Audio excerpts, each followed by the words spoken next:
प्रभु यीशु मसीह के सामर्थी नाम में आप सभी को जय मसीह की।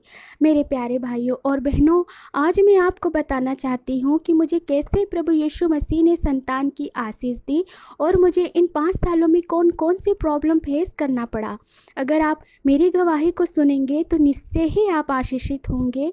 और अगर आपको मेरा वीडियो पसंद आता है तो कृपया आप इसे सब्सक्राइब कीजिए और ज़्यादा से ज़्यादा शेयर कीजिए ताकि और भी भाई बहन प्रभु यीशु मसीह के वचन को सुनकर आशीषित हो सके मेरी गवाही के माध्यम से। हालेलुया।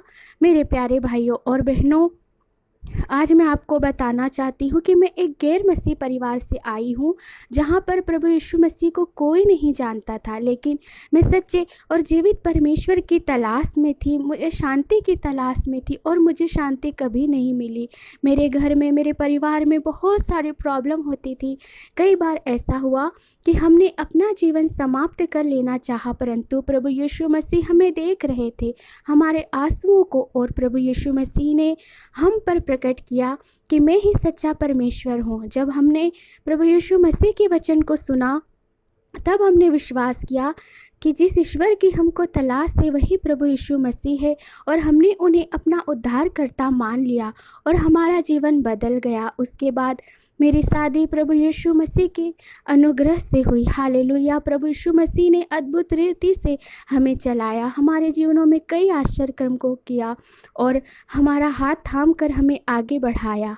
हालेलुया। और धीरे धीरे शादी के 1 साल बीत गए और लोग कहने लगे कि कब खुशखबरी सुनाओगे। ये सोच के मैं चिंता में डूब गई, पर मैंने विश्वास किया कि मुझे चिंता करने की आवश्यकता नहीं है, मेरे पास मेरे महान प्रभु यीशु मसीह है, ऐसा मैंने विश्वास किया। और फिर मेरे ससुराल में प्रभु यीशु मसीह को कोई नहीं जानते थे, तो वो मुझे कहने लगी कि ऐसा करते हैं, तुम्हारी गोद भराई कर देते हैं। तो मैंने उन्हें कहा कि अभी शादी के 1 साल ही हुए हैं, हम इंतज़ार करते हैं और डॉक्टरों को से हम संपर्क करेंगे। उसके बाद हमने डॉक्टरों को बताया और उन्होंने हमें ट्रीटमेंट लिख दिया और फर्स्ट बार में ही मुझे कंसीव हो गया।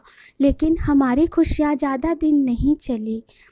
मेरा 3 मंथ बाद मिसकैरेज हो गया और मैं बहुत टूट गई। फिर 4 मंथ के बीतने के बाद हमने फिर से डॉक्टर को संपर्क किया। हर मंथ ओवुलेशन स्टडी हुई, ट्रीटमेंट बहुत चला, फिर भी कंसीव नहीं हो रहा था। मैं बहुत प्रार्थना करती थी और इलाज भी साथ में करवा रही थी और मेरी हर प्रकार से चेकअप हुआ, कई टेस्ट हुए, एचसीजी टेस्ट भी हुआ जिसमें पता चला कि मिसकैरेज होने के बाद इन्फेक्शन की वजह से ट्यूब ब्लॉक हो गई है, तो ऑपरेशन होगा, उसके बाद ही कंसीव हो पाएगा, जिसमें समय लग सकता है। 4 सालों से हम हॉस्पिटल के चक्कर लगा के थक चुके थे और मानसिक रूप से भी हम परेशान हो चुके थे।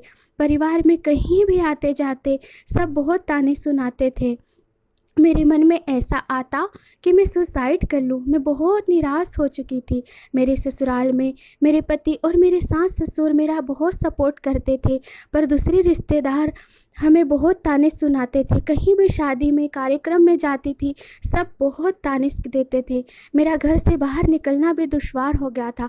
आसपास के लोग भी ताने देते थे और सास को कहते कि आप एक बार अपनी बहू को गोद भराई के लिए लेके जाओ तो हो सकता है हो जाएगा। और मेरी सास भावनाओं में आके मुझसे कहती कि बेटा एक बार मेरी बात मान लो, अपन गोद भराई करवा आते हैं और इलाज भी साथ में चलने देते हैं। तो ये सुनकर मेरा दिल टूट जाता, क्योंकि मैं जीवित परमेश्वर की आराधना करती हूँ, मैं कैसे उनके विरुद्ध पाप कर सकती हूँ। मैं अपनी सास को समझाती कि मम्मी आप चिंता मत कीजिए, जिस यीशु की मैं आराधना करती हूँ वो मुझे अपने सही समय पर संतान की आशीष जरूर देंगे। तो मम्मी कहती बेटा तो 4 सालों से प्रार्थना कर रही है, अभी तक तेरे भगवान ने नहीं सुनी, अब हमारी बात मान ले। फिर मैंने उनसे 1 साल का समय मांगा कि मम्मी आप 1 साल और मुझे दे दो, मैं प्रार्थना करूंगी, चर्च जाऊंगी, प्रभु जरूर सुनेंगे और 1 साल के बाद आप जो कहोगे मैं करूंगी। ऐसा कहकर मैंने उनको समझाया और उन्होंने मेरी बात मान ली। हालेलुया।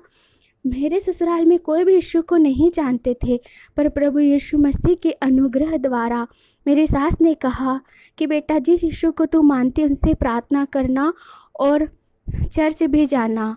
तो उन्होंने मुझे चर्च जाने की इजाज़त दी और मैं प्रभु यीशु के अनुग्रह से चर्च में जा सकी। फिर मैं परमेश्वर के सामने बहुत रो रो कर प्रार्थना करती कि प्रभु, सब कहते हैं तेरा परमेश्वर कहाँ रहा, मुझ पर दया कीजिए, मैं अब और सहन नहीं कर सकती। आप सर्वशक्तिमान ईश्वर हैं, आप राजाओं के राजा हैं। भजन संहिता 127 के 3 वचन के अनुसार गर्भ का फल यहोवा आपकी ओर से प्रतिफल है। आप ही मुझे संतान की आशीष देंगे, मुझे विश्वास है, और आपकी महिमा प्रकट होगी। ऐसा कहकर मैं रोज़ प्रभु यीशु से प्रार्थना करती, रोज़ बाइबल पढ़ती, संतान की आशीष की प्रतिज्ञा पर हाथ रखकर प्रार्थना करती रही कि सारा का परमेश्वर, हन्ना का परमेश्वर, इसहाक और रिबका का परमेश्वर मेरा भी परमेश्वर है।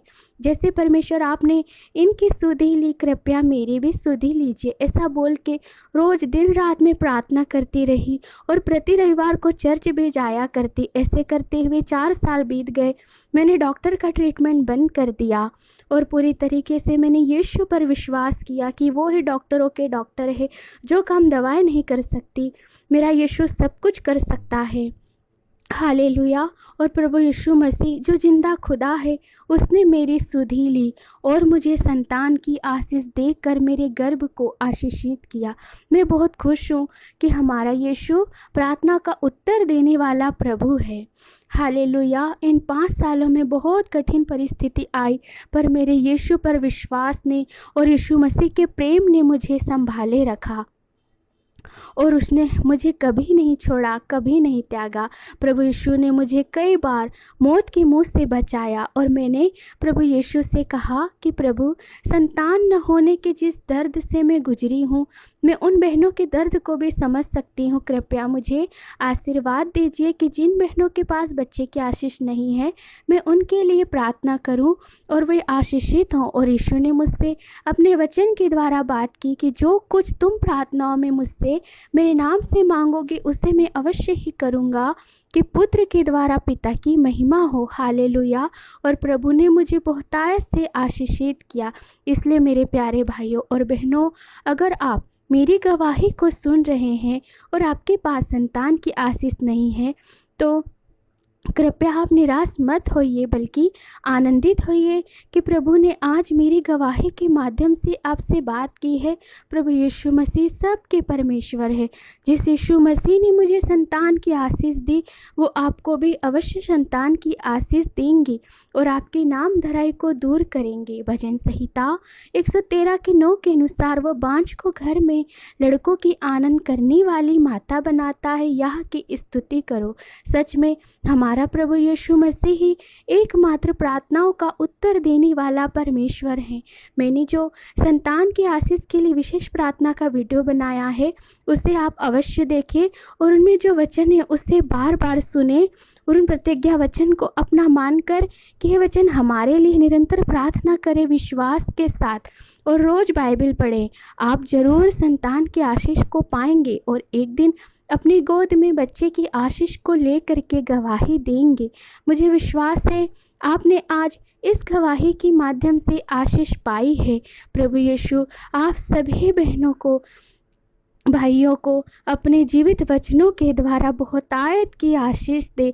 आप सभी को जय मसीह की।